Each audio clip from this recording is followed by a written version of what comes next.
ನಮಸ್ಕಾರ ಸ್ನೇಹಿತರೆ, ಈ ವಿಡಿಯೋದಲ್ಲಿ ನಾವು ಪ್ರಧಾನಮಂತ್ರಿಗಳ ಪತ್ನಿ ಅಥವಾ ಪತಿಯರ ಬಗ್ಗೆ ನೋಡ್ತಾ ಹೋಗೋಣ. ಸಂವಿಧಾನದ ಪ್ರಕಾರ ಪ್ರಧಾನಿಯರ ಪತ್ನಿಗೆ ಅಥವಾ ಪತಿಯರಿಗೆ ಯಾವುದೇ ನಿರ್ದಿಷ್ಟ ಜವಾಬ್ದಾರಿಗಳಾಗಲಿ ಕರ್ತವ್ಯಗಳಾಗಲಿ ಇಲ್ಲ. ಆದರೆ ಪ್ರಧಾನಮಂತ್ರಿಗಳ ಜೊತೆ ಕಾರ್ಯಕ್ರಮಗಳಲ್ಲಿ ಹಾಗೂ ವಿದೇಶಕ್ಕೆ ಹೋದಾಗ ಅತಿಥಿಗಳ ರೂಪದಲ್ಲಿ ಭಾಗಿಯಾಗಬಹುದು.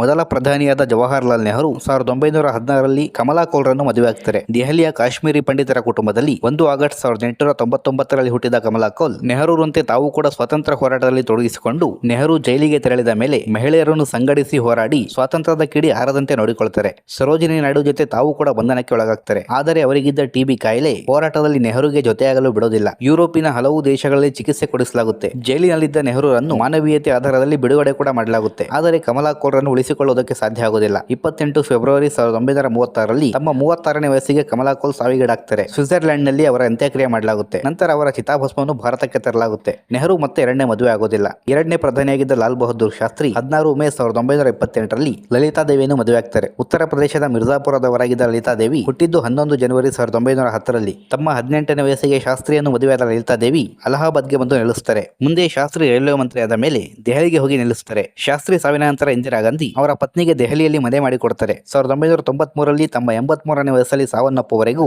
ಲಲಿತಾದೇವಿ ಅಲ್ಲಿ ನೆಲೆಸುತ್ತಾರೆ. ಮೂರನೇ ಪ್ರಧಾನಿಯಾಗಿದ್ದ ಇಂದಿರಾ ಗಾಂಧಿ 1942ರಲ್ಲಿ ಫಿರೋಜ್ ಗಾಂಧಿಯನ್ನು ಮದುವೆಯಾಗಿದ್ದರು. ಫಿರೋಜ್ ಗಾಂಧಿ ಹುಟ್ಟಿದ್ದು 12 ಸೆಪ್ಟೆಂಬರ್ 1912ರಲ್ಲಿ. ಆಗಿನ ಬಾಂಬೆ ರಾಜ್ಯದ ಪಾರ್ಸಿ ಕುಟುಂಬದಲ್ಲಿ. ತಂದೆಯ ಸಾವಿನ ನಂತರ ಅಲಹಾಬಾದ್ಗೆ ಬಂದು ನೆಲೆಸಿದ ಫಿರೋಜ್ ಗಾಂಧಿ ಲಂಡನ್ಗೆ ತೆರಳಿ BSc ಡಿಗ್ರಿ ಪಡೆದು ಬರ್ತಾರೆ. ನಂತರ ಸ್ವತಂತ್ರ ಹೋರಾಟದಲ್ಲಿ ತೊಡಗಿಸಿಕೊಂಡು ಹಲವು ಬಾರಿ ಜೈಲು ಸೇರ್ತಾರೆ. ಗಾಂಧಿ ಕುಟುಂಬಕ್ಕೆ, ಪ್ರಮುಖವಾಗಿ ನೆಹರು ಪತ್ನಿ ಕಮಲಾ ಕೌಲ್ರವರಿಗೆ ಆತ್ಮೀಯರಾಗ್ತಾ ಹೋಗ್ತಾರೆ. 1933ರಲ್ಲಿ ಇಂದಿರಾ ಗಾಂಧಿಗೆ ಪ್ರಪೋಸ್ ಮಾಡ್ತಾರೆ. ಆದರೆ ಆಗ ಅದು ರಿಜೆಕ್ಟ್ ಆಗುತ್ತೆ. ಮುಂದೆ ಇಂದಿರಾ ಗಾಂಧಿಯ ತಾಯಿ ಕಮಲಾ ನೆಹರು ಅನಾರೋಗ್ಯಕ್ಕೀಡಾದಾಗ ನೆಹರು ಕೂಡ ಜೈಲಿನಲ್ಲಿದ್ದ ಆ ಸಂದರ್ಭದಲ್ಲಿ ಅವರ ತಪಾಸಣೆಗೆ ಆಸ್ಪತ್ರೆಗೆ ಸೇರಿಸಲು ಹಾಗೂ ವಿದೇಶಗಳಲ್ಲಿ ಚಿಕಿತ್ಸೆಗೆ ಏರ್ಪಾಟು ಮಾಡಲು ಸಹಾಯ ಮಾಡಿದ ಫಿರೋಜ್ ಗಾಂಧಿ ಹೋಗ್ತಾ ಇಂದಿರಾ ಗಾಂಧಿಗೆ ಹತ್ತಿರ ಆಗ್ತಾರೆ. ಕಮಲಾ ನೆಹರು ಸಾವಿನ ನಂತರ 1942ರಲ್ಲಿ ಇಂದಿರಾ ಗಾಂಧಿಯನ್ನು ಮದುವೆಯಾಗ್ತಾರೆ. ಮದುವೆಯಾದ 6 ತಿಂಗಳಿಗೆ ಸ್ವಾತಂತ್ರ್ಯ ಹೋರಾಟದಲ್ಲಿ ಜೈಲು ಸೇರ್ತಾರೆ. 1 ವರ್ಷ ಜೈಲು ಶಿಕ್ಷೆ ನಂತರ 1950ರಲ್ಲಿ ಪ್ರಾವಿಷನಲ್ ಅಸೆಂಬ್ಲಿಯ ಸದಸ್ಯರಾಗ್ತಾರೆ. 1952ರಲ್ಲಿ ರಾಯ್ಬರೇಲಿ ಕ್ಷೇತ್ರದಿಂದ ಸಂಸದರಾಗಿ ಆಯ್ಕೆಯಾಗ್ತಾರೆ. 1957ರಲ್ಲಿ ಮತ್ತೊಮ್ಮೆ ಸಂಸದರಾಗ್ತಾರೆ. ಆದರೆ 8 ಸೆಪ್ಟೆಂಬರ್ 1960ರಲ್ಲಿ ತಮ್ಮ 47ನೇ ವಯಸ್ಸಲ್ಲಿ ಹೃದಯಾಘಾತದಿಂದ ಸಾವನ್ನಪ್ಪುತ್ತಾರೆ.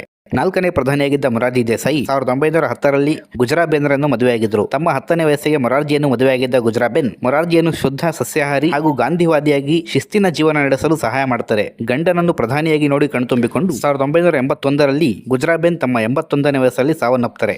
5ನೇ ಪ್ರಧಾನಿಯಾಗಿದ್ದ ಚರಣ್ ಸಿಂಗ್ 1925ರಲ್ಲಿ ಗಾಯತ್ರಿ ದೇವಿಯನ್ನು ಮದುವೆಯಾಗಿದ್ದರು. 5 ಡಿಸೆಂಬರ್ 1905ರಲ್ಲಿ ಹರಿಯಾಣದ ಸೋನಿಪತ್ನಲ್ಲಿ ಹುಟ್ಟಿದ ಗಾಯತ್ರಿ ದೇವಿ 5 ಜೂನ್ 1925ರಲ್ಲಿ ಚರಣ್ ಸಿಂಗ್ ರನ್ನು ಮದುವೆಯಾಗ್ತಾರೆ. ಸಂಸಾರದ ಜೊತೆ ರಾಜಕೀಯದಲ್ಲೂ ಪತಿಗೆ ಜೊತೆಯಾಗಿ 1969ರಲ್ಲಿ ಚುನಾವಣೆಗೆ ಭಾರತೀಯ ಕ್ರಾಂತಿದಳ ಪಕ್ಷದಿಂದ ಸ್ಪರ್ಧಿಸಿ ಉತ್ತರ ಪ್ರದೇಶದ ವಿಧಾನಸಭೆಗೆ ಆಯ್ಕೆಯಾಗ್ತಾರೆ. 1974ರಲ್ಲಿ ಸಹ ಮತ್ತೊಮ್ಮೆ ವಿಧಾನಸಭೆಗೆ ಆಯ್ಕೆಯಾಗ್ತಾರೆ. 1980ರಲ್ಲಿ ಚರಣ್ ಸಿಂಗ್ ಪ್ರಧಾನಿಯಾದ ಮೇಲೆ ಪ್ರಧಾನಿಯ ಪತ್ನಿ ಎನಿಸಿಕೊಳ್ತಾರೆ. ಅವರ ಪ್ರಧಾನಿಗಿರಿಯ ನಂತರ ನಡೆದ 1980ರ ಲೋಕಸಭಾ ಚುನಾವಣೆಗೆ ಸಹ ಸ್ಪರ್ಧಿಸಿ ಲೋಕಸಭೆಗೆ ಆಯ್ಕೆಯಾಗ್ತಾರೆ. 10 ಮೇ 2002ರಲ್ಲಿ ತಮ್ಮ 96ನೇ ವಯಸ್ಸಲ್ಲಿ ವಯೋಸಹಜ ಕಾಯಿಲೆಗಳಿಂದ ಸಾವನ್ನಪ್ಪುತ್ತಾರೆ. 6ನೇ ಪ್ರಧಾನಿಯಾಗಿದ್ದ ರಾಜೀವ್ ಗಾಂಧಿ 1968ರಲ್ಲಿ ಸೋನಿಯಾ ಗಾಂಧಿಯರನ್ನು ಮದುವೆಯಾಗ್ತಾರೆ. ಇಟಲಿಯ ರೋಮನ್ ಕ್ಯಾಥೋಲಿಕ್ ಕ್ರೈಸ್ತರ ಕುಟುಂಬದಲ್ಲಿ 9 ಡಿಸೆಂಬರ್ 1946ರಲ್ಲಿ ಹುಟ್ಟಿದ ಸೋನಿಯಾ ಗಾಂಧಿ ಬಾಲ್ಯದ ಹೆಸರು ಆಂಟೋನಿಯೋ ಮೈನೋ, ಮುಂದೆ ಸೋನಿಯಾ ಮೈನೋ ಅಂತ ಸಹ ಕರೆಯಲ್ಪಡ್ತಾರೆ. ಇಟಲಿಯವರಾದ್ದರಿಂದ ಇಂಗ್ಲಿಷ್ ಭಾಷೆ ಕಲಿಯುವುದಕ್ಕೆ ಇಂಗ್ಲೆಂಡಿನ ಕೇಂಬ್ರಿಡ್ಜ್ ನಗರಕ್ಕೆ ಹೋಗಿ ವಿದ್ಯಾಭ್ಯಾಸ ಮಾಡ್ತಾರೆ. ಮಿಡಲ್ ಕ್ಲಾಸ್ ಫ್ಯಾಮಿಲಿ ಆಗಿದ್ದರಿಂದ ಖರ್ಚು ನೋಡಿಕೊಳ್ಳೋದಕ್ಕೆ ಅಲ್ಲೇ ಒಂದು ರೆಸ್ಟೋರೆಂಟ್ನಲ್ಲಿ ವೇಟರ್ ಕೆಲಸಕ್ಕೆ ಸಹ ಸೇರಿಕೊಳ್ತಾರೆ. ಅದೇ ಕೇಂಬ್ರಿಡ್ಜ್ ನಗರಕ್ಕೆ ವಿದ್ಯಾಭ್ಯಾಸಕ್ಕೆ ಹೋಗಿದ್ದ ರಾಜೀವ್ ಗಾಂಧಿಗೆ ಸೋನಿಯಾ ಗಾಂಧಿ ಪರಿಚಯ ಆಗುತ್ತೆ. ಪರಿಚಯ ಪ್ರೀತಿಯಾಗಿ ಬದಲಾಗುತ್ತೆ. ಇಂದಿರಾ ಗಾಂಧಿಯನ್ನು ಒಪ್ಪಿಕೊಳ್ತಾರೆ. ಆದರೆ ಕಟ್ಟರ್ ಕ್ರೈಸ್ತ ಕುಟುಂಬದವರಾಗಿದ್ದ ಸೋನಿಯಾ ಕುಟುಂಬದವರೇ ಒಪ್ಪಿರಲಿಲ್ಲ. ಮುಂದೆ ಸೋನಿಯಾ ಗಾಂಧಿ ಹೇಗೋ ಒಪ್ಪಿಸ್ತಾರೆ. ಮದುವೆ ಹಿಂದೂ ಸಂಪ್ರದಾಯದಂತೆ ಆಗುತ್ತೆ. ಮದುವೆಯನ್ನು ಮುಂದೆ ನಿಂತು ಮಾಡೋದಿಲ್ಲ. ಬದಲಿಗೆ ಗಾಂಧಿ ಕುಟುಂಬಕ್ಕೆ ಆತ್ಮೀಯರಾಗಿದ್ದ ಅಮಿತಾಬ್ ಬಚ್ಚನ್ ರವರ ತಂದೆ ಹರಿವಂಶ್ ರಾಯ್ ಬಚ್ಚನ್ ಹಾಗೂ ಜೀಜಾ ಬಚ್ಚನ್ ರವರು ತಂದೆ ತಾಯಿ ಸ್ಥಾನದಲ್ಲಿ ನಿಂತು ಸೋನಿಯಾ ಗಾಂಧಿ ಮದುವೆ ಮಾಡಿಸ್ತಾರೆ. ರಾಜಕೀಯದಲ್ಲಿ ಆಸಕ್ತಿ ತೋರದೆ ಕೇವಲ ಮನೆಯನ್ನು ಸಂಭಾಳಿಸುತ್ತಿದ್ದ ಸೋನಿಯಾ ಗಾಂಧಿ ಇಂದಿರಾ ಗಾಂಧಿ ಸಾವಿನ ನಂತರ ರಾಜೀವ್ ಗಾಂಧಿ ಪ್ರಧಾನಿ ಆಗುವುದಕ್ಕೆ ಕೂಡ ವಿರೋಧ ವ್ಯಕ್ತಪಡಿಸುತ್ತಾರೆ. 1968ರಲ್ಲಿ ಮದುವೆಯಾಗಿದ್ದರೂ 15 ವರ್ಷಗಳ ಕಾಲ ಭಾರತದ ಪೌರತ್ವ ಪಡೆದಿರಲಿಲ್ಲ. ವಿಪಕ್ಷಗಳಿಂದ ಟೀಕೆಗಳು ಕೂಡ ಬರ್ತವೆ. 1983ರಲ್ಲಿ ಭಾರತದ ಪೌರತ್ವ ಪಡ್ಕೊಳ್ತಾರೆ. ನಾನು ಯಾವಾಗ ಇಂದಿರಾ ಗಾಂಧಿ ಮನೆಗೆ ಸೊಸೆಯಾಗಿ ಬಂದೆನೋ ಅಂದೇ ಭಾರತೀಯಳಾಗಿ ಬಿಟ್ಟೆ ಅಂತ ಸಮರ್ಥಿಸಿಕೊಳ್ತಾರೆ. ರಾಜೀವ್ ಸಾವಿನ ನಂತರ ಪ್ರಧಾನಿ ಆಗುವ ಅವಕಾಶ ಬಂದಾಗ ಅದನ್ನು ಕೂಡ ನಿರಾಕರಿಸಿ ಸುಮ್ಮನಾಗ್ತಾರೆ. PV ನರಸಿಂಹರಾವ್ ಪ್ರಧಾನಿ ಆಗ್ತಾರೆ. ಅದಾದ ನಂತರ ಕಾಂಗ್ರೆಸ್ ಪಕ್ಷದ ಜನಪ್ರಿಯತೆ ಕಡಿಮೆ ಆಗ್ತಾ ಹೋಗುತ್ತೆ. 1996ರಿಂದ 98ರವರೆಗೂ 3 ಪ್ರಧಾನಿಗಳು ಬದಲಾಗ್ತಾರೆ. ಕಾಂಗ್ರೆಸ್ ಪಕ್ಷ ಸರಿಯಾದ ನಾಯಕತ್ವ ಇಲ್ಲದೆ ಚುನಾವಣೆಗಳನ್ನು ಸೋಲ್ತಾ ಇತ್ತು. ಕಾಂಗ್ರೆಸ್ಸಿನ ಆಗಿನ ನಾಯಕರು ಸೋನಿಯಾ ಗಾಂಧಿಯನ್ನು ರಾಜಕೀಯಕ್ಕೆ ಕರೆತರಲು ಪ್ರಯತ್ನಿಸುತ್ತಾರೆ. ಆ ಹೊತ್ತಿಗೆ ಸೋನಿಯಾ ಗಾಂಧಿ ಕೂಡ ರಾಜಕೀಯಕ್ಕೆ ಬರಲು ಮನಸ್ಸು ಮಾಡಿದ್ರು. ಸೀತಾರಾಮ್ ಕೇಸರಿಯನ್ನು ಕಾಂಗ್ರೆಸ್ಸಿನ ಅಧ್ಯಕ್ಷ ಸ್ಥಾನದಿಂದ ಇಳಿಸಿ ಸೋನಿಯಾ ಗಾಂಧಿ ಕಾಂಗ್ರೆಸ್ ಪಕ್ಷವನ್ನು ತಮ್ಮ ಹಿಡಿತಕ್ಕೆ ತಗೊಳ್ತಾರೆ. 1990 1999ರಲ್ಲಿ ಅಮೇಥಿ ಕ್ಷೇತ್ರದ ಜೊತೆ ನಮ್ಮ ಕರ್ನಾಟಕದ ಬಳ್ಳಾರಿ ಕ್ಷೇತ್ರದಿಂದಲೂ ಸ್ಪರ್ಧಿಸಿ 2 ಕ್ಷೇತ್ರಗಳನ್ನು ಗೆಲ್ತಾರೆ. ನಂತರ ಬಳ್ಳಾರಿಗೆ ರಾಜೀನಾಮೆ ಕೊಟ್ಟು ಅಮೇಥಿ ಕ್ಷೇತ್ರದ ಸಂಸದರಾಗಿ ಮುಂದುವರಿತಾರೆ. ಅಟಲ್ ಸರ್ಕಾರದಲ್ಲಿ ವಿಪಕ್ಷ ನಾಯಕಿಯಾಗ್ತಾರೆ. 2004ರ ಚುನಾವಣಾ ಗೆಲುವಿನ ನಂತರವೂ ಕೂಡ ಪ್ರಧಾನಿಯಾಗುವ ಸಂದರ್ಭ ಬರುತ್ತೆ. ಆಗಲೂ ಪ್ರಧಾನಿ ಹುದ್ದೆಯನ್ನು ನಿರಾಕರಿಸಿ ಮನಮೋಹನ್ ಸಿಂಗ್ ರನ್ನು ಪ್ರಧಾನಿ ಮಾಡ್ತಾರೆ. ಆದರೆ ಮನಮೋಹನ್ ಸಿಂಗ್ ಸರ್ಕಾರದಲ್ಲಿ ಪಾರ್ಲಿಮೆಂಟರಿ ಅಡ್ವೈಸರಿ ಕಮಿಟಿ ರಚನೆ ಆಗುತ್ತೆ. ಸೋನಿಯಾ ಗಾಂಧಿ ಅದರ ಅಧ್ಯಕ್ಷರಾಗ್ತಾರೆ. ಪರೋಕ್ಷವಾಗಿ ಸೋನಿಯಾ ಗಾಂಧಿಯೇ ಪ್ರಧಾನಿಯ ಹುದ್ದೆ ನಿಭಾಯಿಸ್ತಾ ಇದ್ದಾರೆ ಅಂತ ಸಹ ಆರೋಪ ಕೇಳಿ ಬರುತ್ತೆ. ಇದೇ ಸಂದರ್ಭದಲ್ಲಿ ಅನೇಕ ಭ್ರಷ್ಟಾಚಾರ ಆರೋಪಗಳು ಕೂಡ ಬರ್ತವೆ. 2017ರವರೆಗೂ ಕಾಂಗ್ರೆಸ್ಸಿನ ಅಧ್ಯಕ್ಷರಾಗಿದ್ದ ಇವರು ಕಾಂಗ್ರೆಸ್ನ ದೀರ್ಘಕಾಲದ ಅಧ್ಯಕ್ಷರು ಅನಿಸಿಕೊಳ್ತಾರೆ. 2024ರವರೆಗೂ ಲೋಕಸಭೆಯಿಂದ ಆಯ್ಕೆಯಾಗುತ್ತಾ ಬಂದಿದ್ದ ಇವರು 2024ರಲ್ಲಿ ರಾಜಸ್ಥಾನದಿಂದ ರಾಜ್ಯಸಭೆಗೆ ಆಯ್ಕೆಯಾಗಿದ್ದಾರೆ.